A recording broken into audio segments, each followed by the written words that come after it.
Welcome back to Major Western Religions.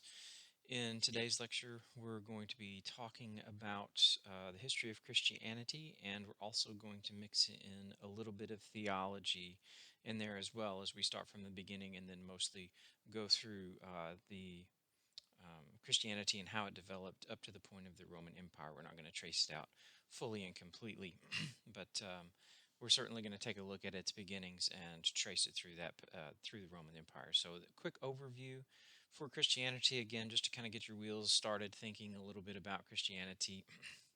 Christianity claims more adherents than any other religion and is the dominant tradition among many diverse populations. It's spread considerably throughout the world, and Islam is beginning to spread more and more and beginning to be more accepted in other diverse countries and different cultures. But Christianity was certainly the one that was spread more throughout the world than other religions. And again, Islam is starting to make some strides in that area, but Christianity is definitely comprised of many different cultures and populations.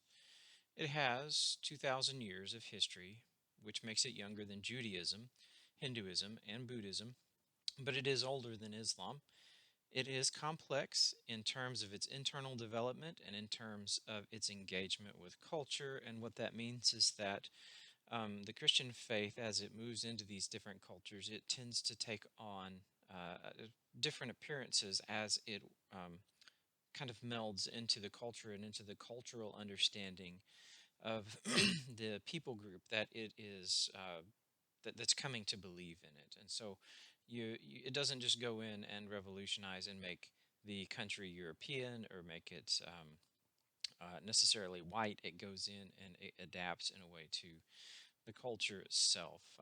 And so it's very, very complex in its internal workings, and it's somewhat easily adaptable, and it always has been, as we'll see as we start understanding the history of Christianity, that it appealed to a good number of cultures in the Roman Empire, because the Roman Empire was a melting pot, much as the United States is a melting pot today. When you look at the Roman Empire, you saw dozens of countries and cultures all incorporated into one great empire at that time. So the Roman Empire itself was a melting pot, and Christianity would appeal to lots of different cultures inside that empire and lots of different cultures even around the world. And so we'll kind of see how that starts to work itself out as we go through this lecture. It is remarkably various. Christianity is remarkably various in its manifestations, existing not only in three distinct groups of Orthodoxy, Roman Catholicism, and Protestantism, but in thousands of specific styles. And it operates, the entire world operates on a dating system that revolves around the birth of Jesus. And so let me back up here and just say there are three primary groups of Christians in the world, but they're certainly, these are umbrellas. They're not necessarily just exclusive, and there are no others. The first one I mentioned there was called Orthodoxy, and it's something that we'll see that develops mostly in the eastern part of the Roman Empire. So start thinking of places more like Turkey and Greece, and then eventually what develops is what we today call the Russian Orthodox Church, and so it's more on the eastern side of Europe and the Eurasian continent.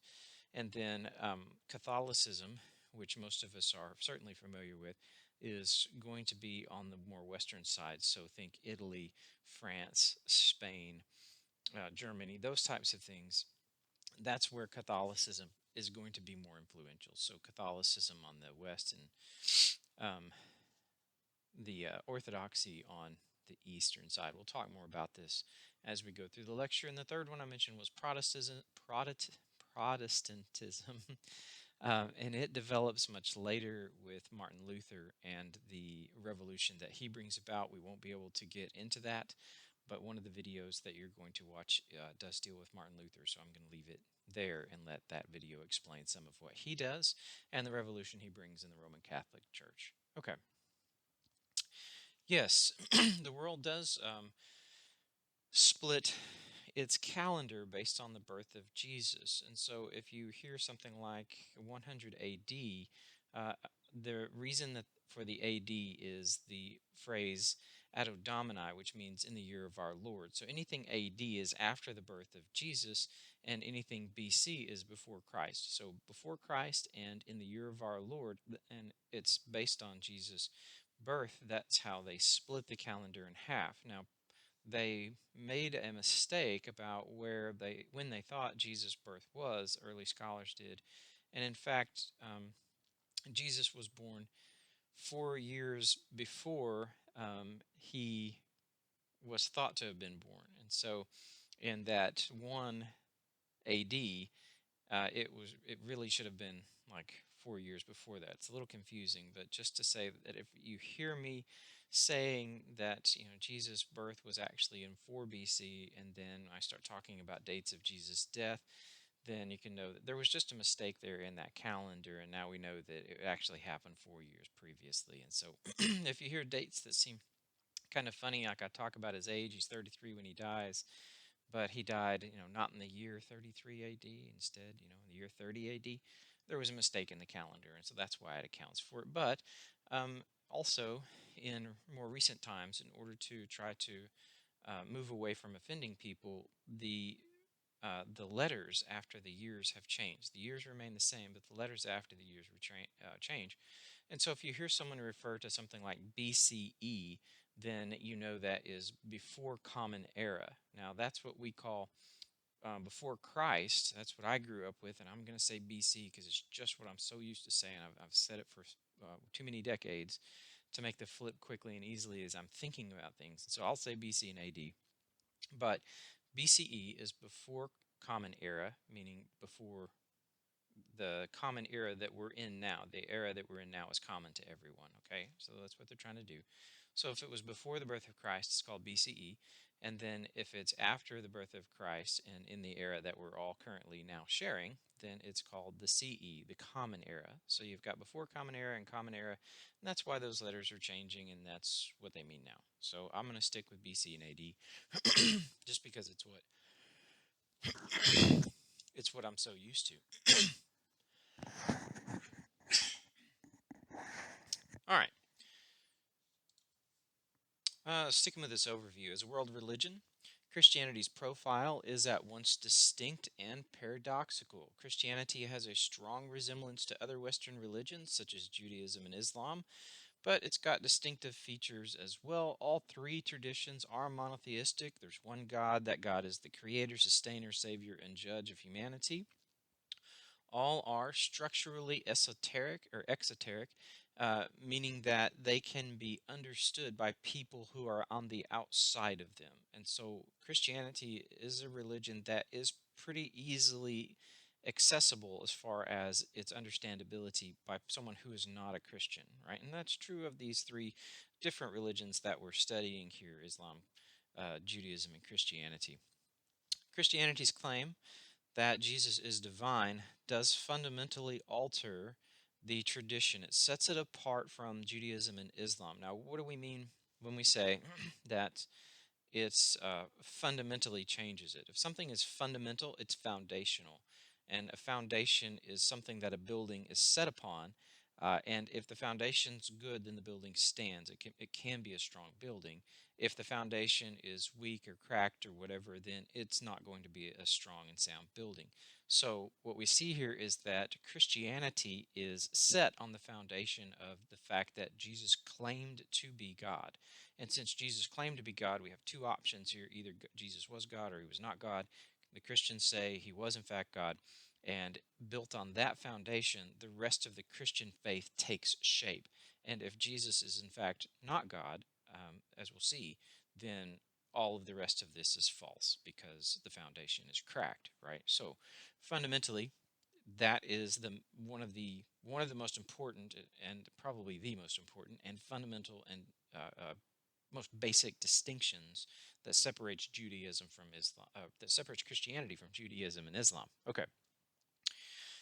We'll talk a little bit more about that as we go along, but tuck it in your brain, start thinking about it. Christianity also bears comparison to Buddhism on the point of that, on several different points. Both traditions are grounded in experience of a specific historical person. What that means is that say like Hinduism, for example, we don't have just one person that's responsible for Hinduism.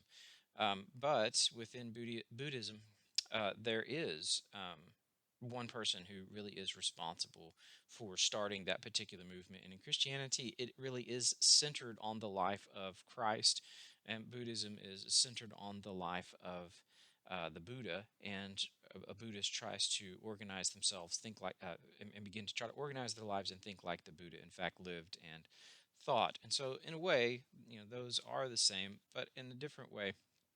Buddha was the founder of Buddhism, but in a kind of an odd way, Christ was not the founder of Christianity. He was and he wasn't the founder of Christianity. He was the person that the Christians modeled themselves after, much like the Buddhist followers would model themselves after the Buddha. But in a way, he wasn't really coming in to found a, a new way of thinking like the Buddha was. But in another very, very real way, Christianity was founded on the person of Christ. But the difference is that Buddha didn't claim to be God, so Buddhism wasn't founded on the declaration of "and this is who I am," but instead was founded on "these are the things that I teach." Jesus taught that he was God, that he was the Messiah come in flesh, and that foundation was laid on his personage, not just on his teachings, but the fact of that I am God come in flesh. And so there's some very distinct and important differences there in the sense of that Jesus founded this, but in another way, he kind of didn't. His followers came along and did the work of spreading the news of Christianity and starting churches, where in Buddhism, it wasn't the followers that did that first and primarily. Buddha did that first and primarily. That wasn't something Jesus was doing. That's something his followers did. So there's some distinction there that are very important, especially to Christianity, because uh, Christianity is distinct in that it is the religion in the world that claims that its leader was in fact God, not that that its leader was a voice for God or a prophet for God or anything else, but that leader said, "I am in fact God himself." Okay. An attempt to understand the amazing story of Christianity does, of course, begin with a discussion of Jesus of Nazareth. The most important evidence of his life and teachings is found in the gospel accounts, and their authors, those who wrote the first four books of the New Testament, the authors of those first four books do, in fact, believe that Jesus is the Son of God and that he came to redeem the world from sin. And we'll talk a little bit about what that means as we're going through and we're getting to some of this theology. So he's going to redeem the world from sin, and then he's also going to redeem, as part of that redemption, humanity is also going to gain immortality. They're going to be able to go and live with God in a perfect union for all eternity, right? The gospel writers, um, to the gospel writers, Jesus' resurrection was striking proof of his teachings. And so remember me saying that it's based on the fact that Jesus is, in fact, the Son of God, but it's not solely that, because another one of the most important tenets of Christianity is that Jesus did die there on the cross, that there at the crucifixion, but that he also then later did rise from the grave and came back to life. And there's some theology in there that we'll get to that is very, very fundamental and important to Christianity as well. So the writers of the Gospels did in fact believe that, based on the evidence of the resurrection, then we should believe that Jesus was in fact the Son of God, because he died and came back to life. The stories that we find in the Gospel is a kind of history that relates to us the life of, and then the death, burial, and resurrection of Jesus. So, taking a look at those gospels and seeing what this means. There's no reason to doubt that Jesus was born in the province of Judea in the time of Augustus, that's Caesar Augustus, the Roman emperor of the time, and that he was the most effective teacher in the tradition of the Jewish prophets. So as Jesus starts his ministry, there is some confusion on the part of those who are hearing him, and that includes his disciples. And they tell us later that they didn't really fully understand what it was that Jesus was about until after the death, burial, and resurrection. So even they are somewhat confused, so we can cut the rest of of the Jews some slack for not understanding who Jesus was as well. Even his closest disciples didn't understand. So, um, yes, he is a prophet, and we see, as recorded here in these Gospels, we see that he was a very effective teacher. Now, a teacher in those days, you didn't go to their classroom; they walked around in the world, and people would go and listen to them. And so, think of something more like Billy Graham comes to town. And there's a convention, and people go to the convention and they hear this great teacher, right? So think something more like that, and you've got a picture of what Jesus is doing. He's going from town to town or city to city or whatever. He's teaching people religious um, truths about religion, and they are turning out in droves to listen to this teacher, right? So think something like that. All right. So he's a prophet. Remember, the prophets went around, talked to different people, different cities, whatever. This tradition promised, remember us talking about last time, that the Jews were waiting for a reigning political Messiah, a Savior who would come to them and help them to throw off whatever government was ruling them at the time. At this time, it's the Romans, and I talked about throwing off the yoke, throwing off that big, heavy burden that just is the Roman government and what it's inflicting upon them. And so they were looking for that Messiah who would come in and overthrow the Roman government. Jesus shows up on the scene. He says, "Look, I'm the Messiah." And they don't see him for what he is supposed to be, that he's supposed to be this Messiah, but that's not what they're looking for. Now, imagine that you're looking for one thing, something very specific. You're looking for somebody who's going to come in and bring about what in the New Testament talks about constantly, this earthly kingdom, a kingdom on earth where you set up, much like David set up his kingdom um, there in Jerusalem. You're waiting for a king to come in and rule in a political, very palace army oriented way. And then Jesus shows up on the scene, and instead of setting up an earthly kingdom like you expected, he starts setting up what he calls a heavenly kingdom. So it's not about what's happening here on this earth, but it's what's going to happen later with God that Jesus is trying to move these people's minds towards.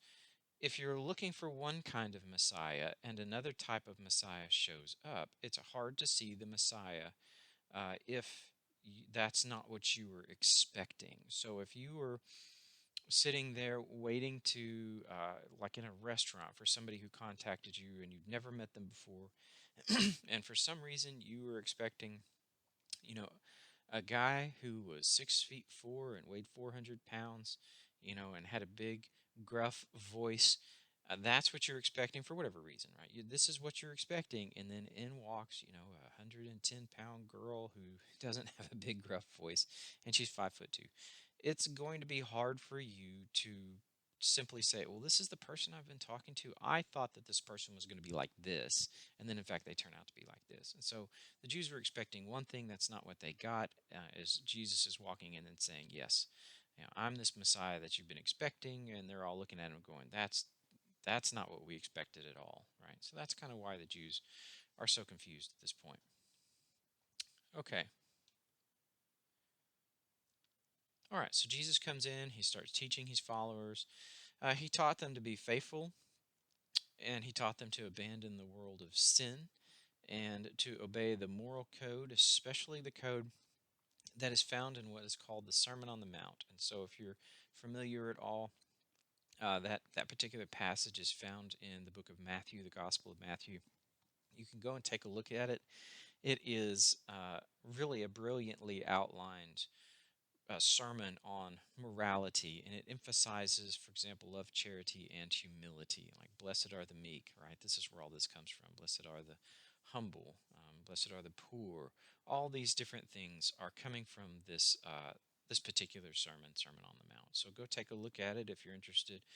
It really is something that, if you've never read it before, perhaps it will be informative. If you have read it, go back and read it again with the understanding that they were not expecting a Messiah to come in and be humble and teach a message of love and charity. This is one of Jesus' later teachings, but they certainly didn't expect the Messiah, that reigning political Messiah, to come in and teach them to turn the other cheek. And so if someone struck them on one cheek, what did you do? Well, remember me telling you that the Jews weren't these kind of passive, laid back, easygoing type, that they were constantly in rebellion against whatever government was ruling them at the time, and that they absolutely refused to worship other gods except for Yahweh. So you didn't just bow down and you didn't turn the other cheek. This is not what they were looking for, not at all. So go back and read that passage again. Maybe it'll be more a little revealing. Jesus' message that he's teaching overall, the message that he's teaching about turning the other cheek, loving your enemies, right? I mean, that is really radical for them in their day. We're used to it. That's something that I imagine most of you have heard. I've heard it my whole life. And so you get used to it. It's easy to forget how very different it was from the other types of ideas that were going around in that day and time. If someone, slaps you, you pull swords and try to kill them. Or if you've got enemies, you don't love your enemies. You don't treat them well. You treat them as an enemy, right? So it's a different kind of sermon. It's not something that they were used to, and it's not something they were expecting. Jesus did win a considerable following among the poor and the outcast. You can see why. He's preaching message that the people who are poor are the most blessed, right? Blessed are the poor. Blessed are those who are downtrodden, I guess. That's not a direct quote. Um, but you can see why he would pick up and gather followers from the lower class, from the poor, from the outcast. And those individuals do continuously gather and begin to listen to him because he's teaching them these things. If you contrast that with the people that we talked about, the Jews that we talked about last time, the Essenes, okay, they were the ones who went out in the wilderness and kind of did their own thing, so Jesus never really butts heads with them. But you start talking about the Sadducees, who are the kind of the ruling aristocratic religious people who are controlling the temple. All these poor people who were coming to the temple, and they still are, but they're coming to the temple and they're being dedicated and they're listening to the Sadducees and what they have to say because these guys are wealthy and powerful. Obviously, they know what they're talking about. That's not obvious, but we know from today there's plenty of wealthy, powerful people who are really, really not smart people. But that's something that they thought then, and there's plenty of people who still think that today. Money and power make you smarter than other people. But that's those followers start listening to Jesus. And then also remember us talking about the Pharisees, the kind of legal minds who were delving into the Mosaic law. Uh, their followers are starting to listen to this prophet, this teacher who sits out on the sides of mountains, and these people take a day and go sit out there with him, and they listen to him instead of coming to the temple or instead of going to the Pharisees and asking them questions. They begin to go ask Jesus questions. And so Jesus, in a way, is kind of stealing some of their thunder. He's stealing some of their followers a little bit. And so these people start, the Pharisees and the Sadducees, they start having a real problem and start having conflicts with Jesus. And eventually, spoiler alert in case you don't know, which I'm sure you do, but eventually these conflicts are going to be what causes Jesus to be crucified and killed. Okay? So you start messing with the wealthy and the powerful, you start stealing some of their followers, be careful, beware. It's the same thing that happened to Socrates, got him killed, it's going to get Jesus killed as well. Okay. All right, so eventually those leaders are going to get mad. They're going to take Jesus before the Roman governor and they're going to get him executed. He is crucified. I don't really want to go into in depth on crucifixion other than to just say it was a fantastically horrible way to die. In fact, in the Roman Empire, there was a law against crucifying Roman citizens. Only about 25% of the people who lived in the Roman Empire were, in fact, Roman citizens. Most of them were citizens of another country. A lot of them were slaves. A huge number were slaves. Um, but it was so horrific that if you were a Roman citizen, no matter what you did, you couldn't be crucified because it was a very, very painful way to die. In fact, we get the word excruciating out of that word. It comes from that subword. It comes from that root word, crucifix, right? And so excruciating means literally out of the cross. So it's a pain that is over and above other kinds of pain. And then if you're a fan of the Harry Potter series, and I like them, the Excruciatis curse, I feel like I probably said that wrong, but that you can hear that crucifix in there, and she does that a lot. She plays on that kind of stuff. She's an excellent writer, great imagination. Okay, so he is going to be crucified eventually. All right, talked about that. So moving into the historical activity of Jesus, sometimes it can be difficult to reconstruct with precision, mostly because what we have here, as far as works recording the life and activity of Jesus, it comes to us through the four Gospels. That's where most of our information comes, through those four Gospels. There are some other historical works where Jesus is mentioned. Like Josephus mentioned him at one point, and he talked about this group of people following a fellow by the name of Chrestus. And I mean, he didn't even get the name right, but following this Christ figure, right? He didn't. These are reports that are coming into him, right? So he mentions him at one point. It's obvious that it is Jesus Christ, right? That it is the Christus.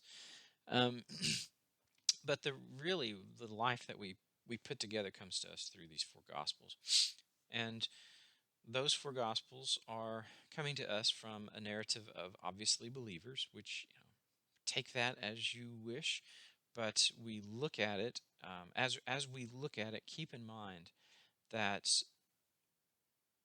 archaeology has shown again and again that the Bible, both the Old and the New Testament, is very, very accurate historically. And in fact, what we see is that there are a number of people and events that the Bible recorded that other historians doubted for a very long time and said, no, that person didn't exist. For example, Pontius Pilate.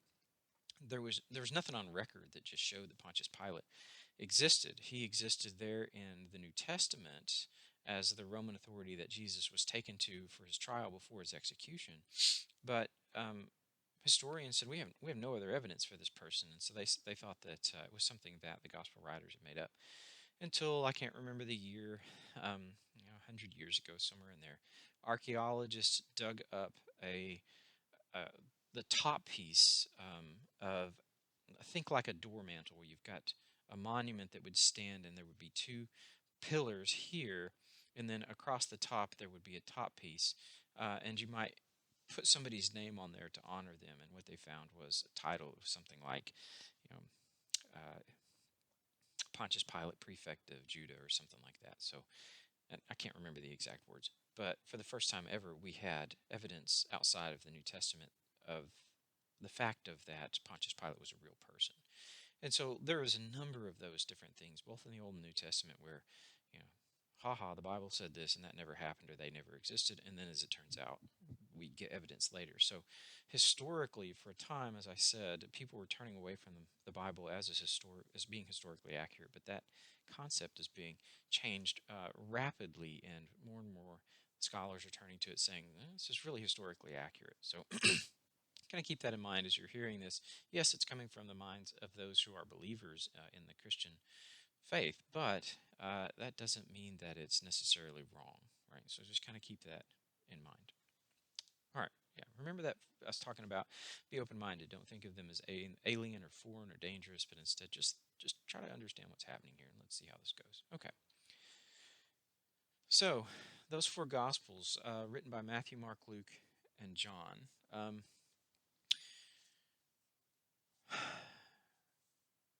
Why is it difficult to necessarily piece together the life and history of Jesus? The intent of the gospel writers was not to put together a historical account of Jesus' life. The intent of these different writers, and they vary slightly, and I'll talk about this in a moment, but the intent of these different writers is to relay the Godspell, the good news of the fact of that God has come down. This is where we get gospel from. God has come down into this world and is saving humanity from their sins. That's the intent of the book, and you can't be mad at a book for not having the intention that you want it to have, right? So if we come to the New Testament gospel writers and we are mad at them because they don't explain geometry to us, that's a problem for us. That's not the intent of this work. And so, if someone writes a book on astrophysics, you can't be mad at them for the intent of the fact that they're not relaying to you the history of the life of Socrates. That's not the intention of the book. So, keep in mind the intent of the writers really is to give this good news God came down and is saving people from their sins. So, that's what the God spells, the Gospels, the good news are all about. And so, that's what they focus on. And we don't know much about Jesus in his early life. We have, stuff around his birth, obviously. We have a couple little stories about him as a kid, but not much. And instead, what we see is the story really picking up just before or after his ministry begins. And so he's around the age of 30 when his ministry begins. He starts teaching and he pulls together his 12 disciples, and then he's going to go out and start talking about the fact that he is the Messiah and that he's going to be the sacrifice that's going to save humanity from their sins. And so, you know, why did he start at the age of 30 instead of starting at the age of 20? I don't know, and these gospels don't tell us. That's not their intention. It's not to explain why he did what he did when he did it. What they're intended to do is to relay the fact of that God stepped down. There is a saving that God stepped down from heaven, and there is now salvation for humanity. All right, so kind of keep that in mind as you go through these. Mark is the first of the Gospels to have been written, um, and it is thought that the person Mark was a scribe or amanuensis, and that he was recording the story, that he himself was not an eyewitness, but in fact that Mark was writing for the Apostle Peter. And so Peter is the one who is talking, and Mark is the one who's recording. Peter was a fisherman, probably not a lot of education there, probably mostly he knows about fish, right? But now he is an eyewitness to the coming of and the death, burial, and resurrection of the Messiah. He relates all this. Mark writes it down for him. And you can kind of see Peter's personality coming out in Mark. Mark moves really fast. In fact, one of the favorite phrases of the person who's giving us the story that's recorded in Mark is "and straight away, and straight away, and straight away we did this, and straight away we did this, and straight away." So it's moving. It's very fast, and the book of Mark is very short. So what we see here is that even kind of fits Peter's personality, because Peter was that person who never hesitated. In fact, he almost sometimes didn't really think. He just jumped in, right? And so he moved so fast that you can almost feel his personality there as you're reading Mark. Matthew was written to a Jewish audience, and you get a different flavor. Apparently, I like talking about flavors when it comes to literature. You get a really different flavor there in Matthew. What we see with Matthew and Luke is that they probably wrote after Mark, and we think that because there's a number of sentences there in Mark that show up exactly the same in both Matthew and Luke. So it's pretty obvious that these two fellows had a copy of Mark sitting there next to them. Maybe somebody came in and said, "Hey, we've got this copy of what Peter recorded about, his what he saw there with Jesus. Read it, tell us what you think." And they said, "Yeah, that's great, but here's some other stuff that we saw, and here's more expounding, more explanation, and not quite so and straight away, but here's something else that happened along the way," right? And so Matthew is writing to a Jewish audience, and so he's going to focus a lot on the Jewish Old Testament and their understanding of the Messiah. He really loves the phrase, like Son of Man, right? Because that's something that's really important in the Jewish tradition. And so he's going to use that name a lot. But if you walked out into the Gentile world, what's a Gentile? Gentile is everybody who's not a Jew, okay? So if you walk out into the Gentile world, um, if you use that phrase "Son of Man," they're not going to know what you're talking about because they're not Jewish and they weren't raised with a Jewish tradition and Jewish theology. And so the writer Luke uses instead "Son of God." And so you see these kinds of differences that come out. Matthew's going to emphasize the fact that this is the Jewish Messiah, right? Luke is not going to emphasize that because that's not as important to Gentile readers as it is to a Jewish set of readers. And so you see kind of these different flavors that work themselves out there in Matthew and Luke. And Luke, as it turns out, was written by Luke as a physician, but you can also see that this is someone who's highly educated. And it's written like a legal document. You can almost see that Luke is laying out a court case for the fact that Jesus is the Son of God who came, died, was buried, and rose again. So it's really a legal case that's being laid out in front of, in this case, Theophilus, right? And so, and just so you know, just so you can kind of tuck it into your head, Luke also wrote the book of Acts, and Acts comes after the book of John. And so sometimes Christians don't realize those two are together. So Luke wrote the life of Jesus, the Gospel of Luke, and then after that he started a new scroll, and in that other scroll he wrote, the stories of the disciples. And so you get these kinds of it's handy to know so that if you want to read a continuous, a connected understanding of how the Christian church and faith came into existence, read Luke and then go read Acts, and you can see how they're kind of up against each other. It's like the scroll got too long, and so he cut it off here. Good place to cut it off. Jesus' death, burial, resurrection, ascension, and all that stuff, and then the Acts of the Apostles afterwards. Okay, all right.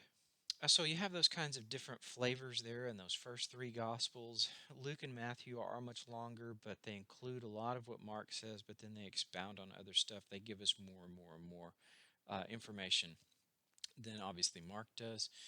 And then finally, the fourth Gospel is the Gospel of John, and John was written by the Apostle John, who is the youngest of all of the 12 disciples that Jesus had. He might have been 14 or 15 in that, as he was traveling with Jesus. So he's going to be pretty young. He's going to die in the year 80 AD. He did not die a martyr's death, which all the others did, except Judas. But all the others did die a martyr's death according to tradition.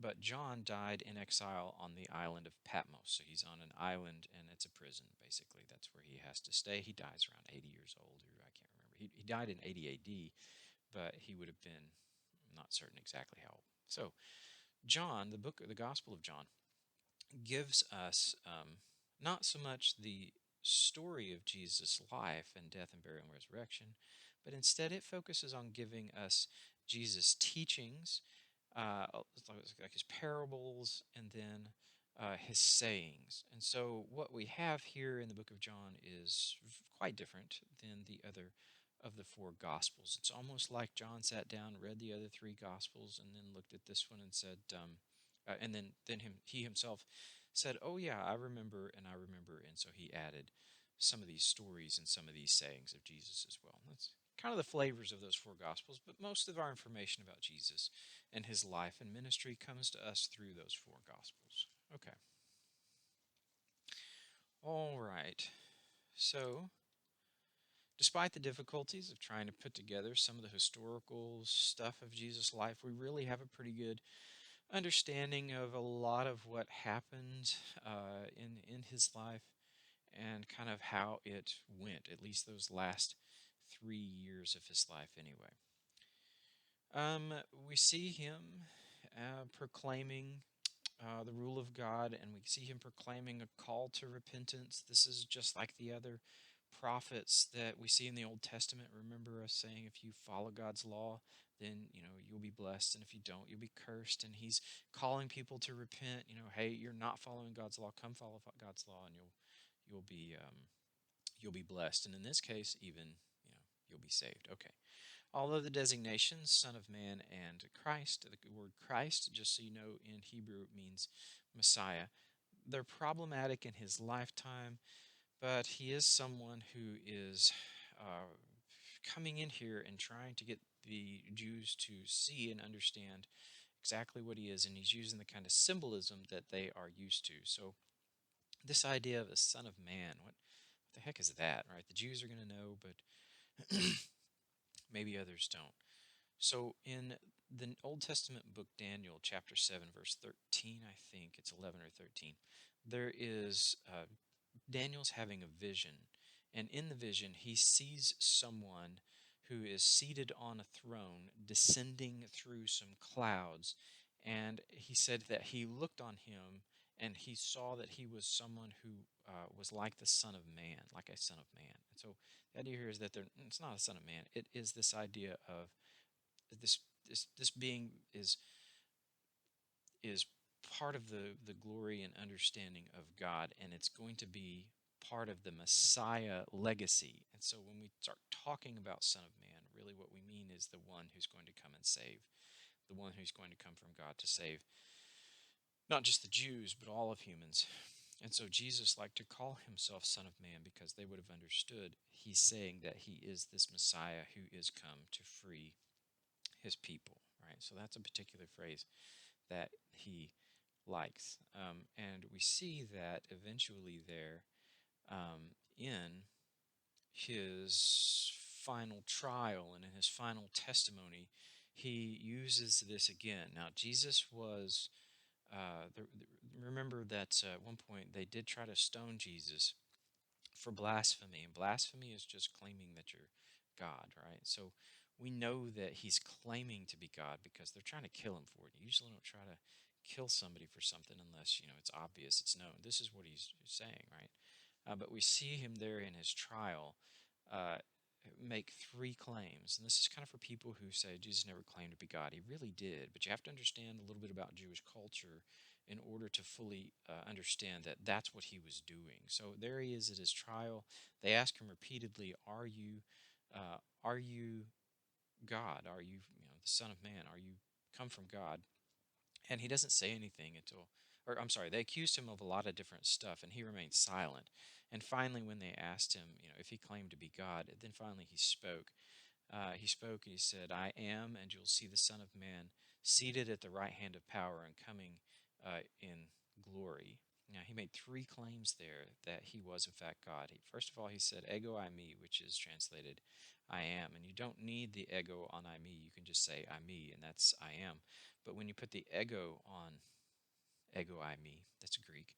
Um, when you put the ego on the front of it, it is saying I am the I am, right? So remember Moses there at the burning bush, and he asked God, "Who are you?" And God said, "I am," right? And that's one of God's names. And so Jesus in his trial, he said, "I am the I am," right? Ego I me. So I am the I am. And then he said, "You'll see the Son of Man," referring to himself. Again, that's that Daniel vision, coming in, seated at the right hand, and meaning that he's seated on the throne with God, sharing God's glory, and God doesn't share his glory with anybody. And so we have these three claims there at his trial that says, he's tripling down here.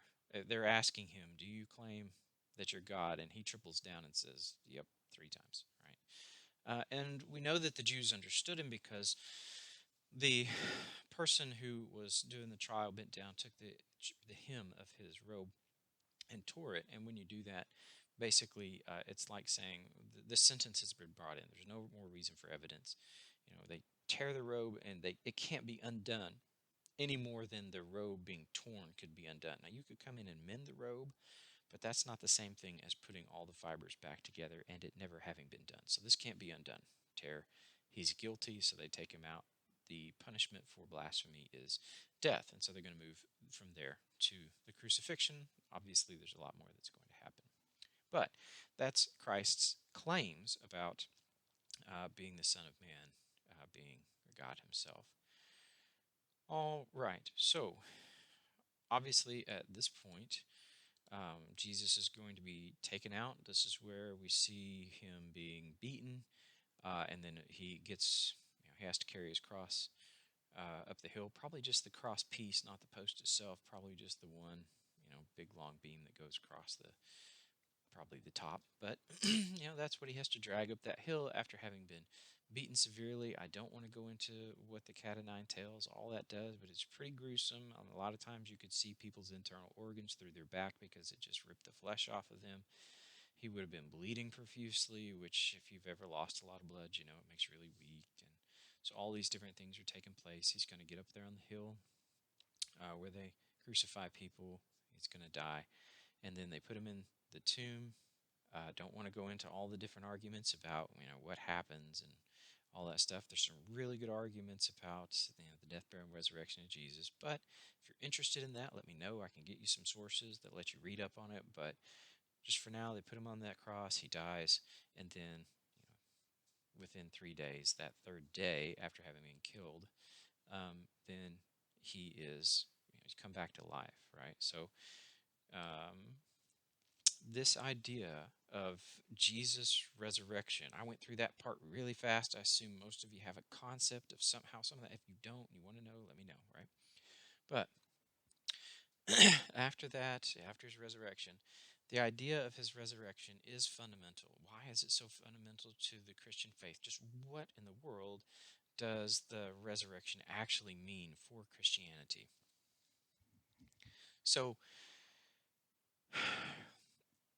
Jesus was thought of and written about later as the new Adam. Now, what does that mean? So, Adam and Eve, that the first two humans that God created there that we saw in Genesis, they were created, and as they're created, they were perfect. There's no sin. Now, since there's no sin in the world, there's no death in the world.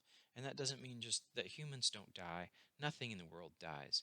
So, I mean, the animals and the plants and all this stuff, it's a perfect world. There is no death whatsoever. Okay. So, in this perfect world where there's no death, humanity um, rebels against God and does something God told him not to do. We talk about it as that tree where there's an actual tree and they actually ate real fruit or whatever. It doesn't make any difference for us. All that matters is they did something that they weren't supposed to do.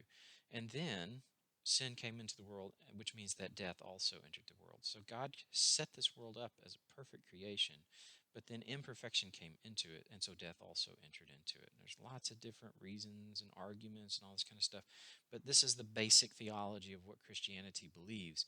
Um, there's different arguments regarding exactly how it happened. Not going into this is an introduction course. Okay. Sometimes it's hard for me to cut myself off. All right. So there we have that that sin came into the world, and so Jesus is thought of as a new Adam, as a perfect man. And so what we see here is that Jesus walked on this earth as a perfect man, just as Adam walked on the earth as a perfect man. But then he died.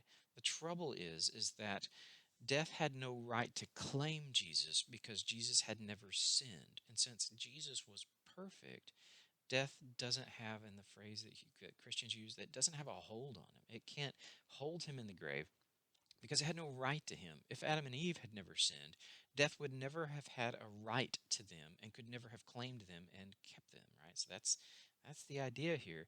So yeah, Jesus died, but death claimed something that didn't belong to it. And so when Jesus was claimed by death, as he comes back out of the grave, as he comes out from death, the doors of death are opened, and other people now who believe in Jesus can also come out of death, not physically out of the grave. Remember, it's not an earthly kingdom, but it's a heavenly kingdom. They can come out of death and then live forever with God perfectly, and they will also then also be without sin, so then they can live with God for eternity. And that's the idea of Jesus, is this new Adam who comes in because death can't hold him, and his blood then, the symbolism covers the sins of the other people, and they can also then be restored to perfection, just like Adam and Eve were perfect. So that's kind of where this theology is coming in, right? So we've got this resurrection concept that's coming to us here. Okay, the resurrection is certainly going to be central to the Christian theology. So Jesus had to have been God and had to have lived a perfect life. Those things have to be true in order for the resurrection to then be powerful at all, in order to be able to cause people to be able to live with God in a perfect state later. So Jesus has to be God. He has to have lived a perfect life, and he has to have come back from the dead. In fact, we see, as we'll talk about in a moment, Paul, the theologian Paul, talking about how if Christ is not risen, all of this is pointless, right? If Jesus didn't come back from the dead, then he's just another prophet who lived and preached some really good stuff. He was a great teacher, but then he died, and that was it. And this idea of we're all then going to live together with God in a perfect state is ridiculousness, because unless Jesus came back to life, then none of this is really has any kind of point to it, right? So And that's kind of where and how and why Jesus has to be God, perfect, and has to have come back from the dead. All right. So those are some of the most basic theological tenets of Christianity. The Christian movement established communities across the Roman Empire with unparalleled rapidity. It moved very rapidly, and it continued to expand and be diverse as it expanded around the world. And there's a number of different reasons why Christianity moved as quickly as it did throughout the Roman Empire. One, the Romans loved to build roads, and they're really good at it. We still have Roman roads today. It's easier to move on a road. You can move a lot faster. So the Christian message moved on those Roman roads, not just because they're good, but also because they were well protected. And so you didn't have a lot of thieves constantly coming in and robbing people or killing people. So it was a really, really golden era of Rome, and Christianity takes full advantage of it and begins to spread. The roads were great, but also there was a common language. Like we talked about last time, I think it was last time. English is kind of a common language around the world. It's one that most people, if they're going to try to do any kind of international business, what do you learn? You're going to learn English because it's just the one that most people speak right now if they speak English or multiple languages.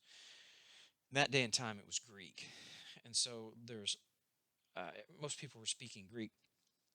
And even if you didn't, even if you had another language that was your first language, you're probably going to know some Greek. So what we find is that because there's not a language barrier, there's not as big of a language barrier, there's that common language, then you can spread a message much more quickly because people don't have to wait to have it translated, and you don't lose things in translation. Yeah, he just said lost in translation, but you don't lose things there in translation, and so it's something that can move much, much more quickly throughout this Roman Empire. It was actually kind of a perfect time for all of this to begin.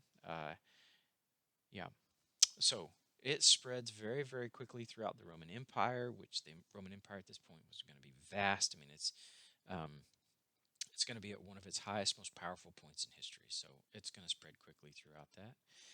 It does maintain its appeal. Remember that I said earlier that it appeals to the poor and to the downtrodden. Well, there's lots of that in the Roman Empire as well. And so it's going to appeal to those people, which means it's going to spread very, very quickly as well. It is going to overcome things like geography, thanks to the roads. It's going to overcome the sociological aspect because poor and downtrodden in any country is poor and downtrodden. Linguistic, I already talked about the language barrier. Culture, it doesn't necessarily have to appeal to a specific kind of culture. It's culturally able to, move into just about any culture, and it doesn't have to be. It doesn't just appeal to this one working class or one class of people in a culture that is, just like this. It's exceptionally diverse and able to be what we talk about it being fluid. It easily just moves from one container to the other, right? So it's all of those things. It's easy for it to move around pretty quickly. I'd say also that one of the reasons it moves pretty quickly is that most humans understand themselves to do things that they shouldn't do, right? And the Christian vernacular, sinners. So most people understand themselves to be sinners and are looking for some kind of forgiveness. That's also a great appeal there in Christianity that we don't necessarily see in all the other world religions. But if you think of yourself as doing something wrong, perhaps you want to somehow alleviate yourself from that particular guilt, and Christianity offers that. So that's another reason it moves pretty quickly as well. Okay. Yes, that's what we did. How the story of how Christianity emerged, spread, survived, and ultimately conquered the Roman Empire is pretty remarkable. It does find its origins in the poor, not the wealthy, and think about that. It's going to overcome the Roman Empire. This is a pagan Roman Empire. This is one who worships Zeus and Hera and all that stuff. Christianity is going to take over from it, and it's going to stem from the poor, right? And that's kind of weird. It's kind of backwards. It's not what we see. It's usually some powerful person who, steps in and does dot dot dot, and that's what causes a revolution. In this case, not the case. Christianity faced tremendous hostility there from the Romans. At first, I'll just say Christianity was basically ignored as just some Jewish sect that kind of popped up and was expected to go away, or that guy Crestus, remember?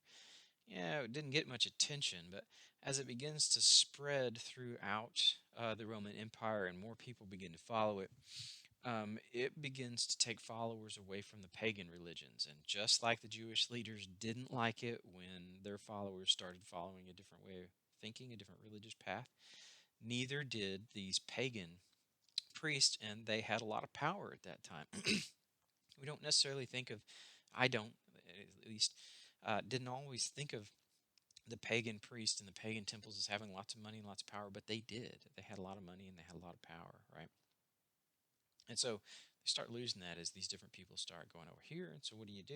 Well, you start telling all kinds of crazy things about these so-called Christian followers. Now, just by the way, the name Christian was originally an insult, and they would point to these people who are Christians, and they said, look at these people. They're trying to be little Christ. That's what Christian translates as. Literally, they're trying to emulate this Christus fellow.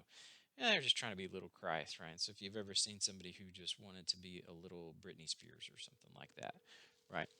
And so that's what you're seeing happen. That's what you're seeing develop across Christianity. But the Christians, instead of thinking of this as an insult, they thought of it as a compliment. Yeah, that's what we're trying to be. We're really trying to be a little Christ. We're trying to emulate Christ. And so they took it as their name. They're like, that's what we want to be. We want to be a little Christ. All right, so Christianity, as it's gaining power, it's going to go through ups and downs with the Roman Empire and with the different Roman emperors. Sometimes they'll be persecuted, sometimes they won't. It just kind of depends on the emperor. It depends if there's a tremendous you know, famine or if the Roman legions lost a huge campaign or something like that. Sometimes the Christians would be blamed and persecuted. But sometimes the Roman emperors really didn't care and they just ignored the Christians. So it's kind of hit and miss and up and down. The how the Christians were treated there in the Roman Empire, right? But kind of backing up, right? We want to talk quickly here about Paul of Tarsus. And Paul was originally named Saul, and he was a Pharisee. Remember, those are the legal minds, the ones of the Jewish world, the ones who studied the Mosaic law like lawyers. And so, not the Sadducees that were the aristocrats, but he was more of the scholastic type. So he's going to have a profound understanding of Jewish law and Jewish tradition. And so he is really the perfect fellow to be recruited by God to come in and take this Christian Messiah person, Jesus, and go back and look at the Jewish law and say, here's what he did, what he fulfilled, all those prophecies about the Messiah. Here's what he did, how he fulfilled those prophecies, and then start laying down the theology of Christianity. And that's exactly what he does, right? And so he gives Christianity this massive amount of its theology. He's going to write like 2/3 of the New Testament or something like that. I mean, it's this massive chunk. And he is going to be the one who's mostly responsible for outlining it. Imagine if you've got a Peter, a fisherman. Is he going to be able to go through and really detail how Jesus, the Messiah, lives up to all the prophecies, and then start doling out and probably not. You're going to have somebody who's highly educated, really understands Jewish theology, and then is able to take that and hear, because he did see Jesus. He was an eyewitness to Jesus, but he was not a Christian at the time that Jesus was alive. He was, in his own words, one who came along later. I'll just say who was born out of time, but who um, converted after Jesus' ascension, after his death, burial, resurrection, and then Jesus went to heaven. Paul was initially persecuting Christians to the nth. I mean, he was traveling to do this, right? And he was on the road to Damascus to search out Christians, to persecute them, when God appears to him in a vision. Let's just say, kind of make this kind of quick on Paul. He appears to him in a vision. Paul decides, through all this experience, that in fact Jesus was the Messiah, and then he searches out Christians again, but this time not to persecute them, but to learn from them, and he learns from them. As he learns, he also begins to travel to spread the good news of the Godspell, the gospel, and he travels all throughout kind of the Mediterranean world. He establishes multiple churches and he keeps in contact with those churches. He writes letters to those churches uh, and advises them on the different problems that they're having, or he extols them. That is to say, he praises them for the different accomplishes that they, in fact, accomplish. So he's there with them in the good and he's there with them in the bad. So here we have Paul traveling throughout the Roman Empire, spreading this good news, right? Spreading the news of Jesus and so this Messiah. All right, let me see here.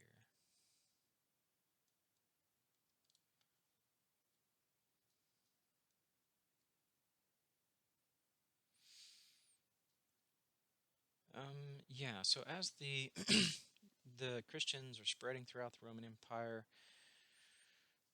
you're going to see some of the rituals that come up, and I've got a video on baptism, so I'm not going to cover it, but you see these types of rituals that come up that are really common. There's other faiths in the world that use water as, a kind of cleansing agent in ceremonies and whatever. It's not new to the world through Christianity or anything, but there is going to be that kind of baptism.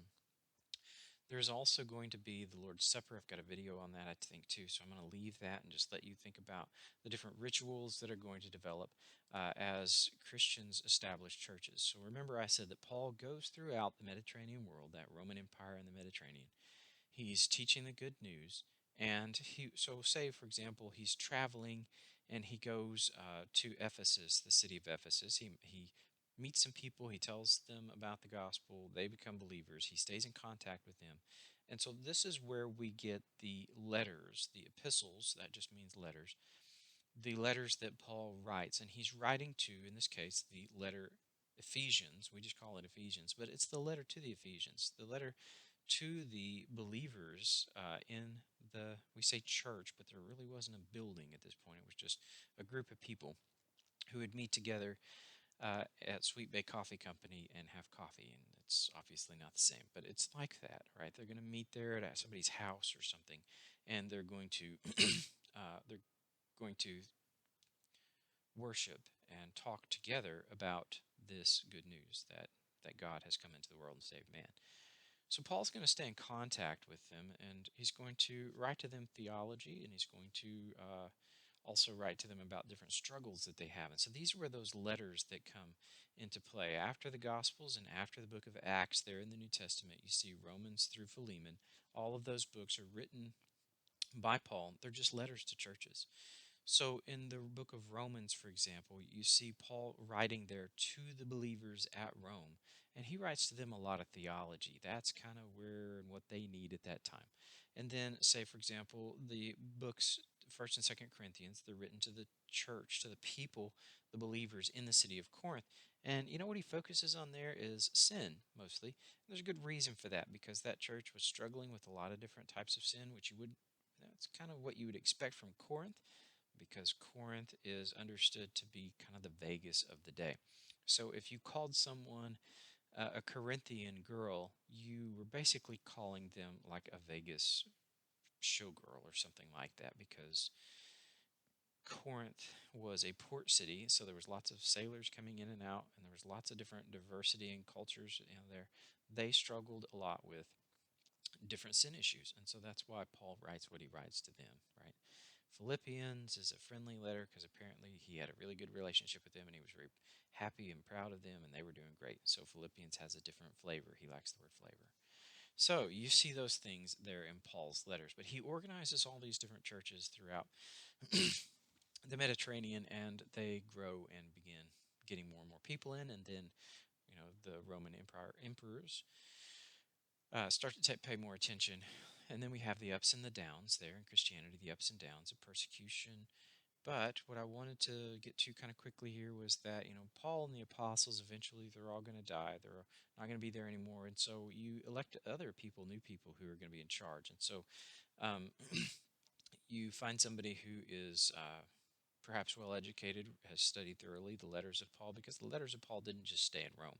So if a guy was a businessman in Rome and he went to Ephesus, he might meet Christians there in Ephesus, and he'd say, look, we've got this letter from Paul that's great. You need to know this theology.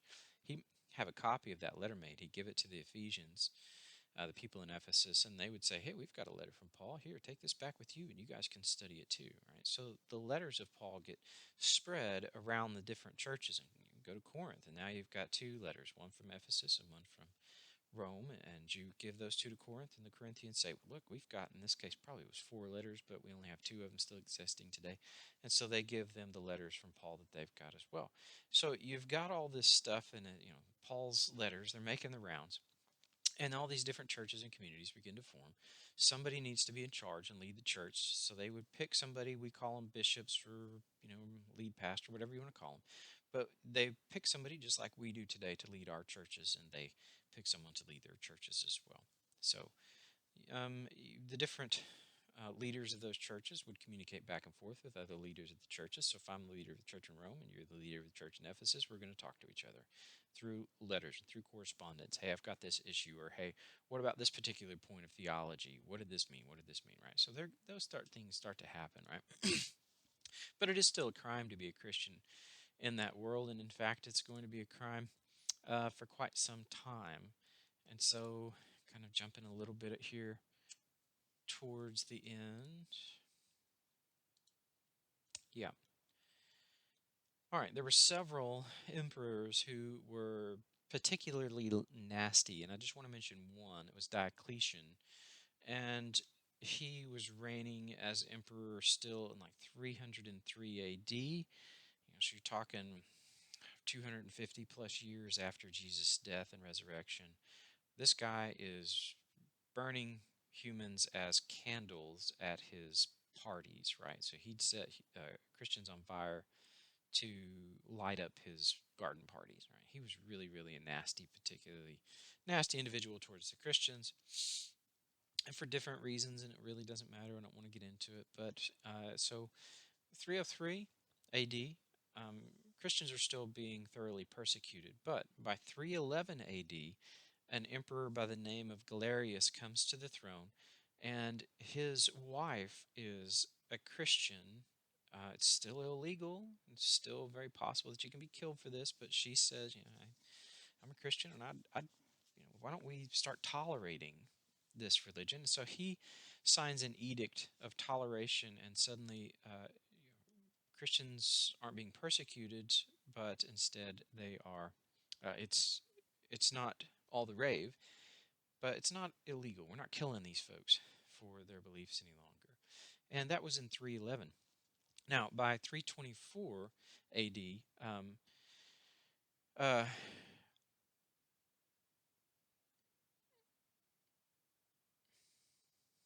I'm sorry. Okay, so in 394 AD, Theodosius, I'm sorry, yeah, no, 324, I've lost my spot. The victory of Constantinople over rival rulers. Yes, so by 324, so 311, it's tolerated. By 324, Constantine comes to the throne. And as Constantine comes to the throne, probably his mother was a Christian, and then there's some other stories in there where he might have been spoken to by God and commanded to, under this symbol, conquer, because there was kind of some civil war type strife going on. Constantine's going to come out on top, and he had taken that cross, the symbol of the cross, and put it before his armies because he was commanded to conquer under this particular sign. And after that, Constantine, this kind of the way the story goes, he converts and becomes a Christian. And as goes the emperor, so goes the empire. So he converts from paganism, becomes Christian. And so if I am some, bureaucrat under Constantine, and I want to win favor from him, and he converts, chances are good, even if I don't believe in Christianity, I'm probably going to convert too. Or I might even come out and say, I've always been a Christian, I just couldn't tell you, right? So Christianity becomes not just tolerated, but the emperor converts, and so it becomes kind of in style. It's vogue all of a sudden. So that was in 324, and then after Constantine, later there's an emperor named Theodosius in 394. Theodosius is going to forbid um, paganism. So in 303, Christianity is still, in the Roman Empire, Christians are still being persecuted. By 311, it's tolerated. By 324, the emperor is a Christian. And by 394, paganism is out. You can't do this anymore. It's illegal. And Christianity is it's going to be that official religion of the Roman Empire, right? So all of this happens in less than 300 years, or less than 100 years. Christianity goes from persecution to um, being the official state religion of the Roman Empire, which is really amazing. The kind of transformation and how quickly it all took place, right? So that's what happens there within the Roman Empire and how Christianity spreads. And that's how the Roman Empire goes from paganism to Christianity, right? So just there's so much more that happens in there, but that's kind of the overall concept of what happens. All right. All right. So as Christianity spreads and is more and more part of this Roman Empire, like it's taken over, it's more and more influential. There is eventually the Roman Empire is going to break in half, and so the East and the West are going to split, and the church, the Christian church there at that time, is also going to split as the empire gets split into East and West, and that's why we have sometimes called Eastern Orthodox Church or just the Orthodox Church. That's that Eastern aspect. It's the Eastern side of the Roman Empire. And then the Roman Catholic, and it's Roman because it stayed there in Rome. And so Rome there in the West, and that's how it split and kind of why it split. There's so much more going on, but it does kind of split, and that's why we have Orthodoxy and Catholicism today. All right. Now, the church is going to face a number of different theological issues as it's a younger church and as it's trying to get its theology pulled together. I don't know if you've ever thought about the fact that Christianity, as we understand it today in our country, was not always just full-blown Christianity. It didn't just walk out of the cradle full-blown theology. Theology developed slowly over time, and you're going to go back and look through the different writings of Paul in particular, because remember, he's going to be the one who takes the Jewish theology and makes Christianity understandable and kind of match up to what's happening there within Judaism. So one of the main questions that we see developing within Christianity is the nature of Jesus. Was he fully and completely God, or um, was he human who was just endowed with some of God's power and understanding? Uh, what's his status compared to, say, God the Father, which is a term that most of us are probably used to? Is there a hierarchy within this new religion where you have God the Father who's really in charge, and then God the Son, Jesus the Son, who's under the Father, and then the Holy Spirit that's under both of those? Is there a hierarchy, one, two, three? But the problem is that Christianity is coming from a monotheistic faith, Judaism. So there has to just be one God, right? So Jesus can't be God and the Father be God, right? And also the Holy Spirit be God, then that's three gods. So how do we, make this work? How do we get this theology to make logical, good sense? And what happens is that there's a kind of disputation there. A priest um, comes in and talks about how Jesus is not fully God, or there's this hierarchy, all this different stuff, that Jesus was 50% God, 50% man, and all this different stuff. It's this massive controversy that's taking place in the church, and eventually what happens is the church lands on the particular point that Jesus was in fact 100% God, and within all of this, and kind of through a lot of this, it's very complicated. I'm just kind of hitting the high points here. Christianity is going to develop the concept of the Trinity, right? One of the main doctrines of Christianity today is that there are three people bound up in one person, and that one person is a mono God, a one God, but that there's three persons wrapped into the oneness that is God, right? And that's kind of a best I can do with the Trinity. The Trinity is a difficult concept. I had an entire class on it when I was working on my master's degree, and read lots of books and wrote papers. But just to say that it's the threeness in one. Okay, and so this concept of Trinity is going to come out. It preserves the idea of monotheism, but you still have the three, the Father, Son, and the Holy Spirit there together. In order to try to get you to understand this, I have to kind of say very quickly here, there is the idea, and I think this is true. So this, not to say that this is the way it is, but just to say as an example, hopefully this will help you understand what's happening here with this Trinity, even if you don't agree with me in my philosophical position. My position is that I'm a dualist. I think that humans are both a physical creature and that we're a non-physical creature, and that somehow those two things are tied together intimately and inseparably without dying, um, that I am two things in one.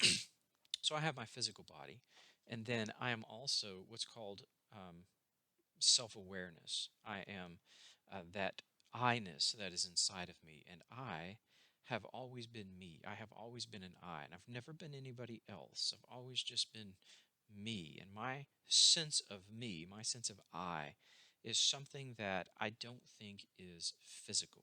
Now, we know where lots of different stuff in the brain lies. Like my personality is in my brain, and it can change depending on the chemistry of how my brain is operating. If you've never seen the story of Phineas Gage, I would encourage you to read it. You could see how personalities are held there in that prefrontal cortex, and that we are kind of dependent on our personalities there with the brain, right? There's lots of different stuff that we can account for about humanity that really is in our brain. It's a lot of it's just brain state. But we have found no part of the brain in which we find our self-awareness, our a sense of being I.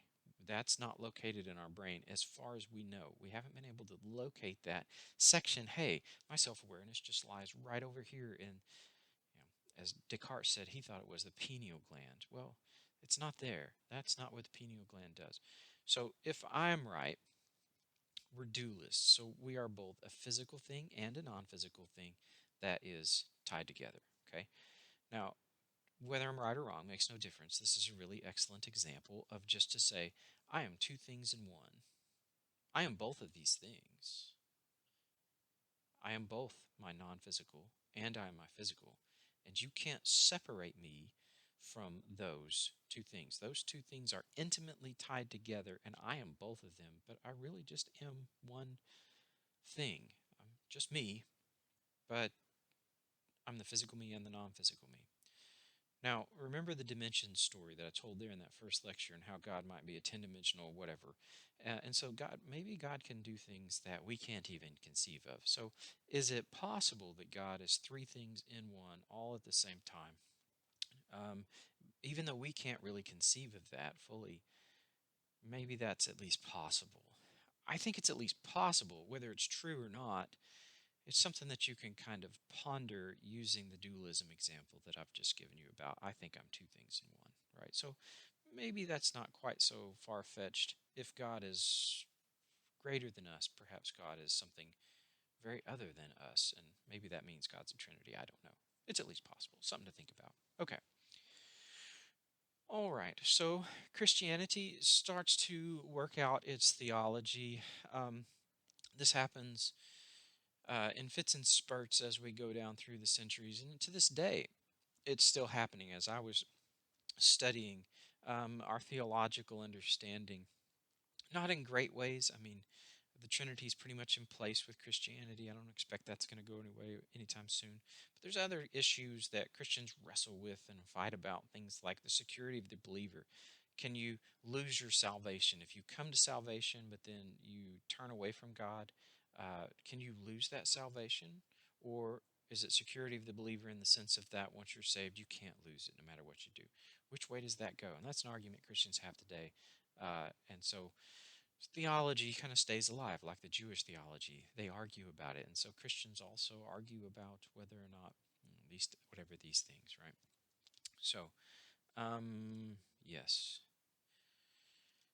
Yeah, so there we have Christianity coming out with the person of Jesus. It spreads through his disciples, and most importantly, I think, through the Apostle Paul with his missionary journeys, and then also with the ability to create theology. The churches form up. They kind of take over the Roman Empire, and it becomes a Christian empire, and then eventually Uh, we get the churches that we see today with Rome and the Orthodox churches, and it spreads around the world. Martin Luther's going to do his thing, and people are going to protest. That's where the word Protestant comes from. They protest against the Catholic Church, and then we're going to have a lot of different churches form up. They're all Christian, but their theology in pieces are going to be very different. The main stuff stays there: Jesus' birth, death, resurrection, the fact that he is saving humanity as he's doing those things. All of those types of theology, they're still there. The basics and the fundamentals are there, but then the rest of it, Christians are going to discuss or argue, I suppose, one of the two, kind of throughout history. That's how it gets going. And you'll see some other videos and get some other information that'll help you with a little more theology and history as well. But that is the history of Christianity, and I will see you next time when we will discuss New Testament. When we will discuss the sacred texts of Christianity, and that will be next time.